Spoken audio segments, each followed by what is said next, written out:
अलैहि वसल्लम ने फरमाया है, हुजूर फरमाते हैं कि रमज़ान और कुरान का आपस में रिश्ता है। कुरान पाक कितना पढ़ना चाहिए रोज़ाना? ज़्यादा से अल्लाह जज़ा दे। उम्मीद है आप ज़्यादा से ज़्यादा ही पढ़ते होंगे। भाई सुने, हदीस मुबारका में नबी पाक ने फरमाया रमज़ान और कुरान दोनों मिल के ना, बड़ी प्यारी हदीस है, फरमाया दोनों मिल के अल्लाह की बारगाह में मेरी उम्मत की सिफारिश करेंगे। रमज़ान और अल्लाहु अकबर। किस तरह? नबी पाक फरमाते हैं रमज़ान कहेगा ए अल्लाह, दिन के वक़्त मैंने इसे तेरी रज़ा के लिए खाने पीने से बाज रखा, और कुरान कहेगा या अल्लाह, रात को तेरी रज़ा के लिए खड़ा होकर ये कुरान सुनता था। रमज़ान और कुरान दोनों सिफारिश करेंगे। हम ना बड़ा कुछ पढ़ते हैं, सुनते हैं, सीखते हैं। अब यकीन करें, ये खाते भाई का भाई से इख्तलाफ हो जाए ना, तो वो 30 साल पुराने खाते खोल के ले आता है, सारी रात ढूंढता है कि मेरे पैसे कहाँ से निकलते हैं, पढ़ लेता है। कुरान पाक की बारी आती है तो नहीं पढ़ते कुरान पाक। अब्बा जी का खत्म होता है तो मांगते फिरते हैं, कहते 2 कुरान पाक, 10 कुरान पाक। ये बातें बतानी नहीं चाहिए, करनी नहीं चाहिए, लेकिन चूंकि तरबियत के लिए बैठा हूं तो कर देता हूं। मेरे शागिर्दों से पूछें, यहाँ मदरसा है अल्हम्दुलिल्लाह, दर्जनों तलबा है, असातिज़ा है, मेरे पीर भाई हैं, और मेरा ये दावा है कि शायद कोई किसी से इतना प्यार करता हो जितने मेरे शागिर्द और मुरीद मुझसे करते हैं। लेकिन मैंने कभी किसी से नहीं कहा कि जरा सूरत फातिहा पढ़ के देना, मैंने अपने अब्बा जी को सवाब देना है। पूछ लें किसी से नहीं कभी कहा, कभी नहीं मैंने कहा कि जरा मुझे थोड़ा सा कुरान पढ़ दें। मैं इसको नाजायज नहीं कहता, पढ़वाना चाहिए, लेकिन मैं अपने वालिदैन के लिए कभी सवाल नहीं करता कि मुझे जरा पढ़ के दो, मैंने बख्शना है, इसलिए कि मैंने जाती तौर पे रूटीन बनाई है। मैं समझता हूँ कि कायनात के अंदर मेरे ऊपर जिन लोगों ने एहसान किए उनमें सबसे ज्यादा हिस्सा मेरे माँ बाप का है। मैं समझता हूँ इस बात। कितना नालायक हूं मैं कि मैं 1 महीने में एक कुरान पाक भी पढ़ के उनकी रूह को एहसास नहीं कर सकता। मेरा ये तरीका है जाती, मैं कदगन नहीं लगाता, मेरा जाती तरीका ये, अलहम्द से शुरू करो और 2 सूरतें छोड़ के कुरान पाक खत्म कर दो आखिरी, और फिर फलक और नास सूरतें साथ ले जाओ। यहां बैठ के साले सवाब नहीं करना, खत्म नहीं दिलाना, साथ ले जाओ, कब्र पे खड़े हो जाओ और फलक और नास सूरतें कब्र पे बैठ के तिलावत करो, और जो कुरान मजीद पढ़ा है उनकी रूह को वहां एहसास करो। ओ भाई, औलाद जब माँ बाप के लिए पढ़ती है तो उसे कहना नहीं पड़ता अल्लाह बख्श दे, इसलिए कि औलाद की नेकियां खुद ब खुद माँ बाप के खाते में जमा होती हैं, खुद नेकियां जमा होती हैं। मेरे भाई, तू बच्चों से ये तो मुतालबा करता है कि बेटा इस साल रमजान मुबारक में मेरे लिए सत्तू जरूर बनाना, फलानी चटनी जरूर तैयार करना, ये क्यों नहीं कहता बीवी से कि डिशे कम बनाना? तू भी बैठ के कुरान पाक पढ़, मैं भी कुरान पाक पढ़ता हूँ। इधर आओ बेटा, यहाँ बैठ के तिलावत करो, मैं भी करता हूँ। बेटी इधर आओ, बैठ के कुरान पाक पढ़ो। कितना वक्त लगता है? हाफिज और कारी और उलमा अगर पढ़े तो 20-25 मिनट लगते हैं कुरान पाक का सिपारा पढ़ने, और अटक अटक के पढ़ने वाला भी पढ़े तो 1 घंटा लग जाएगा। और मेरे नबी पाक सल्लल्लाहु अलैहि वसल्लम ने फरमाया जो कुरान पढ़ते हुए अटकता है अल्लाह उसे डबल सवाब अता फरमाता है। फरमाया जो जुबानी पढ़े सिंगल सवाब, जो देख के पढ़े उसे डबल सवाब। हुजूर क्यों? फरमाया इसलिए कि मेरा कुरान देखने पे भी अल्लाह सवाब अता फरमाता है, कुरान देखने पे भी अल्लाह सवाब देता है, देखने का भी सवाब। रमजान शरीफ में कुरान पाक पढ़े, खोल के पढ़े। और मेरे भाई, अगर तेरा बच्चा पढ़े, अगर तेरी बेटी पढ़े, कायनात का खुशनसीब बाप वो है कि बेटा कुरान पढ़े, चाहे नाजरा ही पढ़े। जिसकी बेटी पढ़े, जिंदगी में इन्हें इस काम पे लगा जाओ, मरने के बाद भी पढ़ेंगे। इमाम जलालुद्दीन सुयूती शाफई रहमतुल्लाह अलैह फरमाते, हजरत ईसा कब्र के पास से गुजरे, कब्र पे अजाब हो रहा था, अल्लाह का गजब बरस रहा था। जनाब ईसा इस्तिगफार पढ़ते डरते गुजर गए। थोड़ी देर के बाद, चंद घंटों के बाद गुजरे तो उसी कब्र पे फूल खिले हुए थे, रहमत बरस रही थी। हजरत ईसा अलैहिस्सलाम अर्ज करने लगे, मौला तू बेनियाज है, मेरी ताकत नहीं तेरे कामों में बोलने की, पर अभी तो यहाँ अजाब हो रहा था, अभी रहमत बरस रही है। जनाब ईसा कहते हैं आवाज़े खुदाबंदी आई, ईसा बंदा बड़ा गुनाहगार था, पापी था, मुजरम था, खताकार था, लेकिन जब इसका इंतकाल हुआ, इसकी बीवी हामला थी, उसके पेट में बच्चा था, बच्चा इसके इंतकाल के बाद पैदा हुआ। आज वो 4-4.5 साल का हुआ है, मकतब में गया है, मदरसा में गया है, उस्ताद ने बिस्मिल्लाह शरीफ पढ़ाई है, फरमाया उसने तोतली जुबान से कहा है बिस्मिल्लाहिर्रहमानिर्रहीम का ऐसा मुझे बतला इस जमीन पर वो मासूम जिसे अभी रहमान और रहीम कहना नहीं आता, वो तोतली जुबान से मुझे रहमान और रहीम कहे और मैं उसी जमीन पे उसके बाप को अजाब दूं।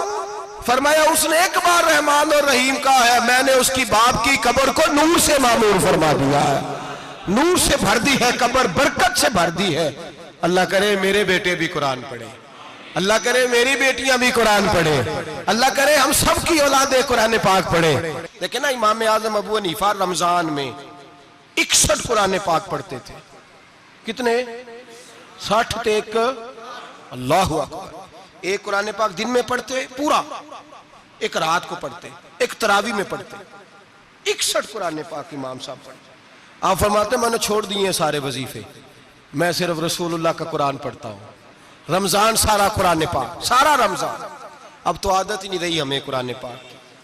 अगर लोग नाराज ना हो तो महफिल नात होती है तो तिलावतें कितनी होती हैं, और नाते हमने ज़ौक़ ही नहीं बनाया, ज़ौक़ ही नहीं बनाया हमने तिलावत कुरान का। इसलिए कि कुर्रा उलमा फुकरा इनको हम तैयार ही नहीं कर रहे, हम तो एक्टर पाल रहे हैं जो पैसे लेते हैं नात खानी के। माज़अल्लाह। ओ मेरे भाई, क्या कुरान मेरे नबी की नात नहीं? हजरत आयशा सिद्दीका रदी अल्लाह ताला अन्हा के पास सहाबा गए, कहने लगे अम्मा जी हमें नबी पाक का इखलाक बतलाएं। तो अम्मा जी कहने लगी जाओ जाके कुरान पाक पढ़ो, काला खुलुकुल कुरान, सारा कुरान मेरे नबी के इखलाक का ही नाम है। ये सारी नात है, ये सारी नात है। इस नात को सुनने लोग क्यों नहीं आते? इतना रश में अपने नात में, उतना तरावी पे क्यों नहीं होता? और मिल्लत का जवान याद रखे, बूढ़े तरावियां पढ़ते हैं, ज़ईफ तरावियां पढ़ते हैं, घुटनों में दर्द है तरावियां पढ़ते हैं, बीमार बूढ़े तरावियां पढ़ते हैं। जवान वहां चौक में खड़े। क्या जवानी इसलिए है चौकों में खड़ा हुआ जाए? क्या जवानी इसलिए है कि सऊदी अरब जाने के लिए पासपोर्ट बनाना हो तो 2.5 घंटे खड़ा रहे तू, शनाख्ती कार्ड के दफ्तर तू खड़ा रहे, प्रोटेक्टर के लिए खड़ा रहे, काफिरों के सामने कासा लेसी करने के लिए तू खड़ा रहे, तू नौकरी पे जाए तो सारी रात खड़ा रहे, और तू कुरान के लिए खड़ा नहीं होता? मेरे महबूब ने फरमाया मन कामा ईमानन व इहतिसाबन गुफिरा लहु मा तक़द्दम मिन ज़ंबि। फरमाया जो रमजान मुबारक में अल्लाह की रिजा के लिए गुनाहों की माफी के इरादे से कयाम करेगा, रातों को इबादत करेगा, अल्लाह उसके पिछले सारे गुनाह माफ फरमा देगा। नौजवान इरादा करें, प्रोग्राम बनाएं कि इंशाअल्लाह कुरान पढ़ना भी है, कुरान पढ़वाना भी है, सुनना भी है, और इंशाअल्लाह बोलिए सुनना भी है और पढ़ना भी है और पढ़ाना भी। हिम्मत करें, दलेरी करें, आके खड़े तो हो, अल्लाह तौफीक अता करेगा। पहली बात यह कि रोजा रखें, दूसरी बात यह कि कुरान पाक की तिलावत करें, और रोजा रखें तो रोजे के सारे हुस्न समेत उसे रखें। नबी पाक ने फरमाया रमजान गमखारी का महीना है, गमखारी करें। हमारे जमाने में 2 किस्म की तकलीफें हैं। एक तो गरीब आदमी, उसका हाल यह है कि वो मांगते ही गुजारा करना चाहता है, उसने हाथ यूं कर लिया है तो अब उसका यूं होने को तैयार नहीं। जरूरत अगर किसी आदमी को किसी दरवाजे पे ले जाती है तो बुरा नहीं, लेकिन सवाल का अपने ऊपर दरवाजा खोल लेना ये ठीक नहीं।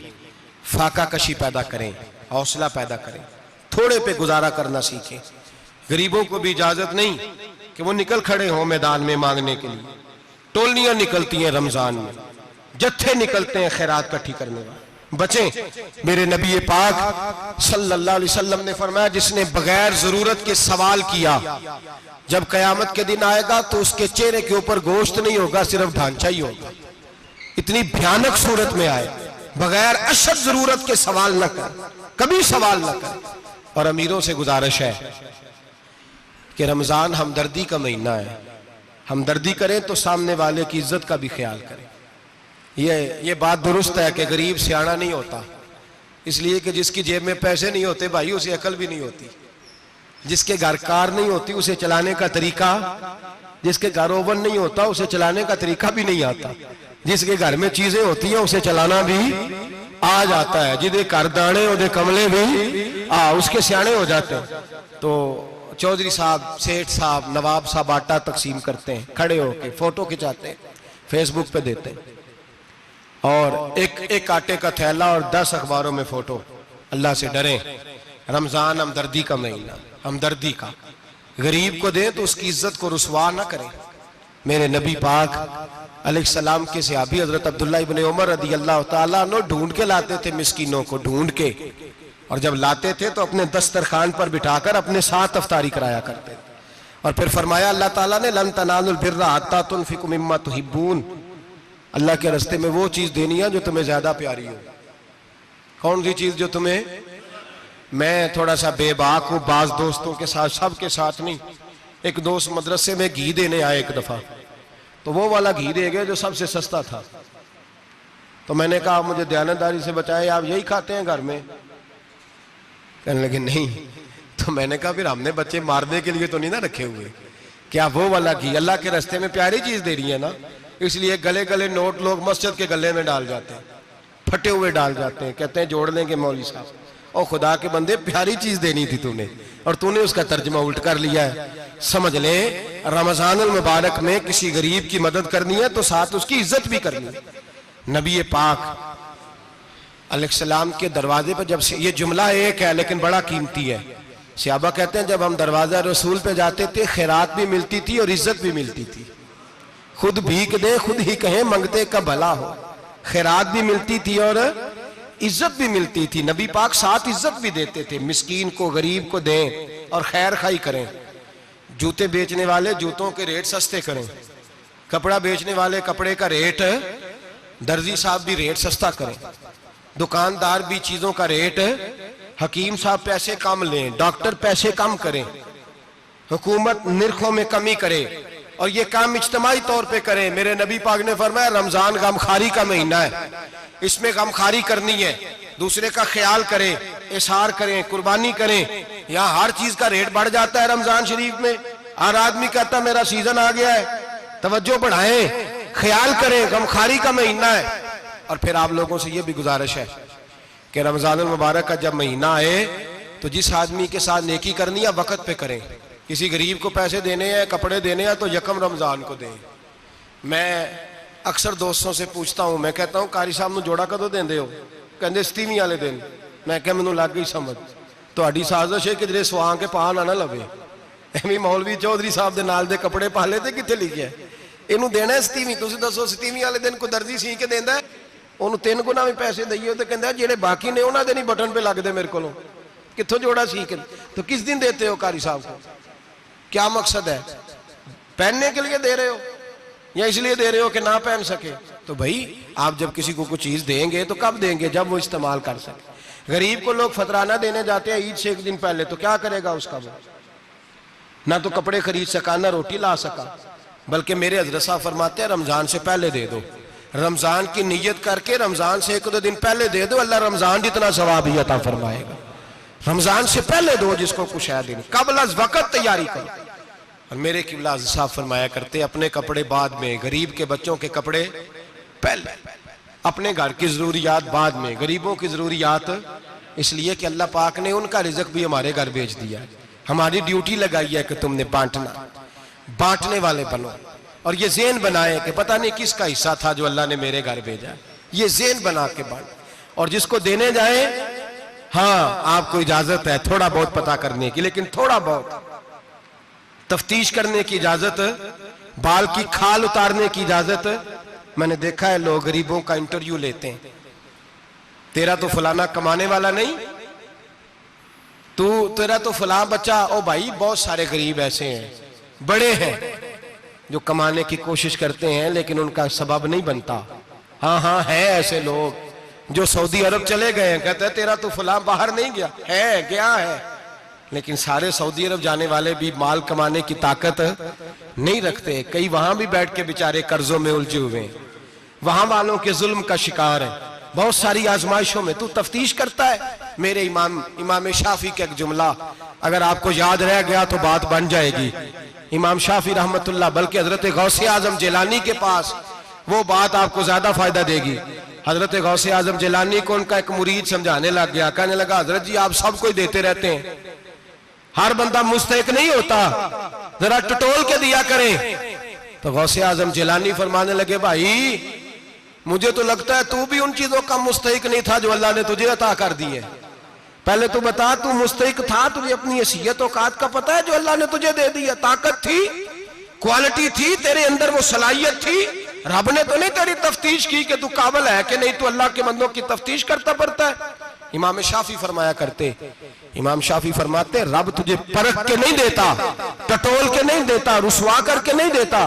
तू गरीबों के साथ ये सारा जुल्म क्यों करता है? बस पता चल गया वो जरूरतमंद है तो दे, इसलिए कि अजर तुझे गरीब ने नहीं देना, अजर अल्लाह ने देना है। और अल्लाह अजर अमल पे नहीं देता, अल्लाह तो नियत पे अजर अता फरमाता है।